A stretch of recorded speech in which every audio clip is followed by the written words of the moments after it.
Bihar state শুরু হয়েছে।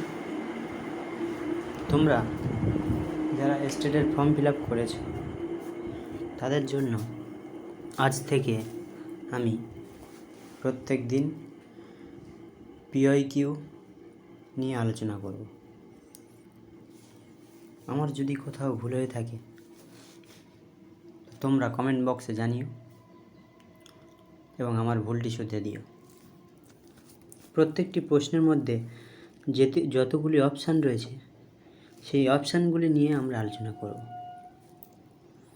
যেমন দেখো, প্রথমে রয়েছে বৈদিক মন্ত্রকে সংগ্রহ को क्या कहा जाता है। বৈদিক মন্ত্রের সংগ্রহকে কী বলা হয়? সংহিতা বলা হয়। সংহিতা ছাড়াও আরও কয়েকটি অপশান রয়েছে, যেমন কথা, আখ্যান এবং আখ্যায়িকা। তার কথা কাকে বলা হচ্ছে? কথা শ্রেণীর মধ্যে আমরা কী পাচ্ছি? কথা শ্রেণীর মধ্যে পাচ্ছি আমরা কাদম্বরী। আখ্যায়িকা শ্রেণীর মধ্যে পাচ্ছি কি? হর্ষচরিত। কাদম্বরী কার লেখা? বাণভট্টের। আর হর্ষচরিত কার লেখা? বাণভট্টের। আচ্ছা, আখ্যান জানা নেই, জানা থাকলে তোমরা কমেন্ট বক্সে আমাকে জানিও।